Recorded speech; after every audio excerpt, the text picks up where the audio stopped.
మనకు తెలిసిన అందాల భామలు మధుబాల, సావిత్రి, హేమమాలిని, శ్రీదేవి, అనుష్క, కాజల్. వాళ్ళ సౌందర్య పోషణలో పాలు తప్పనిసరి ఆహారం. వీళ్లే కాదు, క్రీస్తుపూర్వం ఈజిప్ట్ను పాలించిన క్వీన్ క్లియోపాత్రను నేటికి అందానికి చిరునామాగా అభివర్ణిస్తారు నాగరిక సినీ ప్రముఖులు. అప్పట్లో తన అందాన్ని కాపాడుకోవడానికి ఆమె గాడిద పాలతో స్నానం చేసేదని చరిత్ర చెబుతుంది. దాదాపు 2000 సంవత్సరాల తరువాత మళ్లీ ఖరము క్షీరంలోని శక్తిని గుర్తించారు మన శాస్త్రవేత్తలు. జాతీయ స్థాయి మార్కెట్లో గాడిద పాలకు గిరాకీ పెరగడం వల్ల ఉత్తరాదిలో చాలా మంది చిన్న సన్నకారు రైతులు వాటి పెంపకాన్ని చేపడుతున్నారు. గతంలో ఎలాగైతే ఆవు పాలను అమృతంగా చెప్పుకునేవాళ్ళో ఇవాళ అంతకు మించి గాడిద పాలను సూపర్ గుడ్ ఫుడ్ గా అభివర్ణిస్తున్నారు. గరిటెడు అయినా గాడిద పాలు తాగాల్సిందేనని ఆహార నిపుణులు సూచిస్తున్నారు. గాడిద పాలను ఒక్క సౌందర్య సాధనాల తయారీలోనే కాదు, రోగ నిరోధక శక్తిని పెంచే బెస్ట్ మిల్క్ కూడాను. ఆవు, గేదె పాలతో పోల్చితే గాడిద పాలు ఫ్యాట్ ఫుడ్ అని తేల్చారు. విలువైన పోషక గుణాలు దీని సొంతమని ఐక్యరాజ్య సమితిలోని food and agriculture organisation FPO ప్రకటించింది. వైటమిన్లు, essential fatty acids, antioxidants తో పాటు మేలైన ఔషధ గుణాలు సైతం గాడిద పాలలో పుష్కలంగా ఉన్నాయి.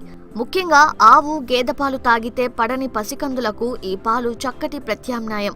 గేదె పాలు తాగి అజీర్తి సమస్యతో బాధపడే చిన్నారులకు గాడిద పాలు పట్టించడం బెస్ట్ అని FPO సూచించింది. పెద్దవాళ్లకు కూడా మంచి పోషకాహారంగా గాడిద పాలు ఉపయోగపడతాయి. ఇందులోని యాంటీ ఆక్సిడెంట్స్ శరీరంలోని కణాలను రక్షిస్తాయి.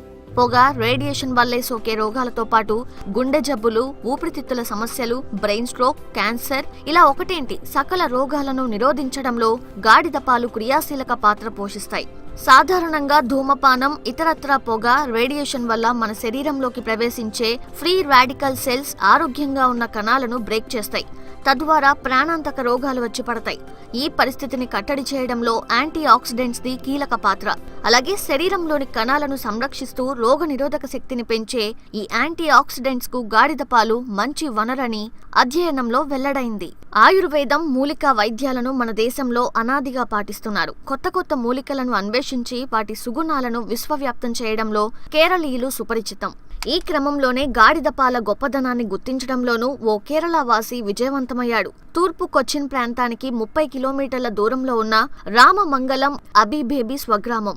ఇక్కడే ఆయనకు గాడిదల ఫామ్ ఉంది. విదేశాల్లో గాడిదల పెంపకం, వాటి పాల వినియోగం గురించి తెలుసుకున్న అబీబేబీ 6 ఏళ్ల క్రితం 19 గాడిదల పెంపకం ప్రారంభించారు. ఆహ్లాదభరితమైన మాగాణాలు, పనస, రబ్బరు తోటలకు మధ్య విస్తరించిన తన 2 ఎకరాల పొలంలో ప్రస్తుతం 27 గాడిదలతో ఫామ్ నడుపుతున్నాడు. వాటిలో కొన్ని ఫ్రాన్స్కు చెందిన పోయిటోవ్ జాతి గాడిదలు కూడా ఉన్నాయి. వాటి పాలతో వివిధ రకాల సౌందర్య సాధనాలు తయారు చేస్తున్నాడు. వాటిని డాల్ఫిన్ IBA కంపెనీ బ్రాండ్తో గాడిద పాల మార్కెటింగ్ ను మొదలుపెట్టాడు. ఆ విధంగా వినూత్న ఆలోచనతో 10 మందికి మేలు చేసే పని చేస్తున్నందుకు గాను 2019లో ఇండియన్ అగ్రికల్చరల్ రీసెర్చ్ ఇన్స్టిట్యూట్ అందించే ఇన్నోవేటివ్ ఫార్మర్ అవార్డు సైతం సొంతం చేసుకున్నారు అబీబేబీ. Donkey farming. When we talk about donkey farming, again it depends upon two things. One is whether our donkeys are kept loose farming or shelter farming. If it is loose farming, the intelligent donkey knows what to eat and what should not to eat. So the animal itself will take care of its own health. But in the shelter farming, the farmer has to know what should be fed to the donkeys. Grains, grain fodder, and the dry fodder, these three are the main aspects of the feed. So if the grains exceeds its quantity, the desired quantity, definitely the animal can cause laminitis kind of diseases. So again in the feed, the grains, we can add definitely ragi, then horse grams, then the groundnuts. It's the same, the human consumption groundnuts can be used for fit for the donkeys.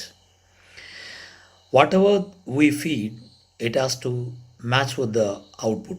Means the input is literally directly proportional to the output. It has to be. So we must take care of the health of the donkeys. That is all about the feed. Then 3 things always go hand in hand with the donkey farming. that is passion, hardship, and innovation.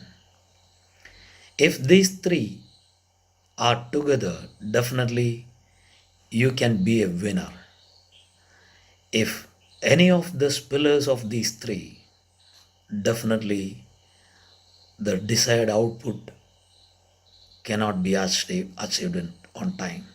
గాడిద పాలలోని సుగుణాలను గుర్తించడంలో మనమే కొంత వెనుకబడ్డాం. అమెరికాతో పాటు మరికొన్ని ఐరోపా దేశాల్లో ఇప్పటికే గాడిద పాలను రోజువారీగా తాగుతున్నారు.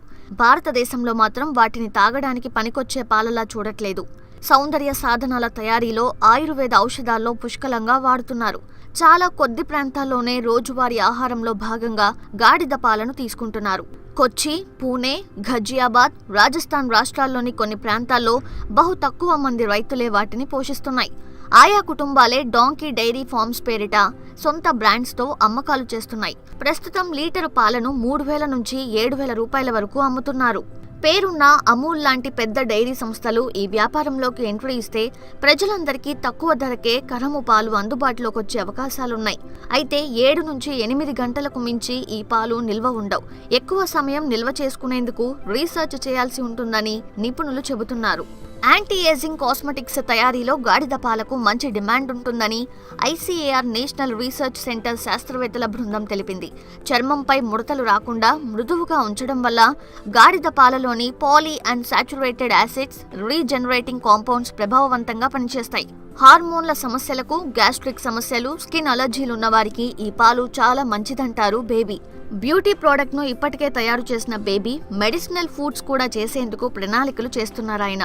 ఆయుర్వేద వైద్య విధానంలో సోరియాసిస్ లాంటి చర్మ వ్యాధులకు నివారణ మందుగా గాడిద పాల వినియోగంపై పరిశోధనలు చేస్తున్నారన్నారు. బేబీ తయారు చేసిన సోరియాసిస్ స్కిన్ క్రీమ్ ప్యాక్ 88 గ్రాముల ధర 4,840 రూపాయలు. ఫెయిర్నెస్ క్రీమ్ ధర 6,000. షాంపూలను 2,500 రూపాయల చొప్పున విక్రయిస్తున్నారు. 2017తో పోల్చితే వ్యాపారం బాగా పెరిగిందంటున్న అబీ బేబీ నిరుడు టర్నోవర్ ₹1,00,00,000 దాటడం గర్వంగా ఉందని చెబుతున్నారు. We are into freeze-dried donkey milk based cosmetics. Actually, the beauty of our products are donkey milk. What is the importance of donkey milk? Donkey milk is equivalent to mother's milk. So it has vitamin A, B, C, D, E, B12, then minerals as well as the trace elements like magnesium, zinc, phosphorus. This is a beautiful, rare ingredient available in the donkey. So we use it and we make it in a compressed form, then we use it for cosmetics. These are our products: fairness cream, facial kit, Illumina, then we have skin cream and different products. These are some of them. So my advice to the upcoming farmers, see, I read it in the Bible in Isaiah 28 verse 26. The farmer knows just what to do, but God has given him understanding. For God has given him understanding. So a farmer knows the A to Z out of it. So if you are entering into the donkey farming, you need to know where is the market, what kind of byproducts you are going to make, what kind of market and the quality of products you can produce. Then if you enter into this segment, you will be making success out of it. This is my experience. So what is my sincere suggestion is, learn what is donkey milk is all about and just Google it and just see the importance and go through the scientific journals available on the net.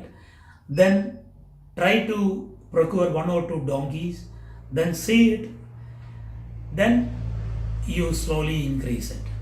Otherwise, because the donkey is a very intelligent animal, very tough to handle, very tough to make the finished products out of donkey milk. So I wish all the best for the upcoming people, those who are making entrepreneurship in the donkey's milk. Indian council of agricultural research గాడిద పాలపై అధ్యయనం చేస్తోందని కేంద్ర వ్యవసాయ శాఖ ఇప్పటికే ప్రకటించింది. ప్రస్తుతం హర్యానా రాష్ట్రం హిస్సార్లో ఉన్న ఐసీఏఆర్ నేషనల్ రీసెర్చ్ సెంటర్లో పరిశోధనలు జరుగుతున్నాయి. ప్రత్యేకించి గుజరాత్లో లభించే హలారీ జాతికి చెందిన గాడిదల పాలల్లో ఔషధ గుణాలు పుష్కలంగా ఉన్నట్లు శాస్త్రవేత్తలు గుర్తించారు. ఫలితంగా మందులు, బ్యూటీ ప్రొడక్ట్స్ తయారీకి ఉపయోగపడే గాడిద పాల ఉత్పత్తిలో రైతులను ప్రోత్సహిస్తే ఉపాధి అవకాశాలు మెరుగుపడతాయని ఐసీఏఆర్ అభిప్రాయపడింది. గాడిద పాల డైరీ రంగానికి కేంద్ర ప్రభుత్వం అనుమతులిస్తే అందిపుచ్చుకునేందుకు పెద్ద పెద్ద వ్యాపార సంస్థలు కాచు కూర్చున్నాయి. హిస్సార్లో గాడిద డైరీ ఫామ్ పెట్టేందుకు రాష్ట్ర ప్రభుత్వం ప్రయత్నిస్తోందనే వార్తలు వినిపిస్తున్నాయి. ఈ తరుణంలో ఐసీఏఆర్ సహకారంతో హలారీ గాడిదల బ్రీడింగ్, డైరీ పనుల సన్నాహాల్లో కొన్ని డైరీ రీసెర్చ్ సంస్థలు నిమగ్నమవడం ముదావహం.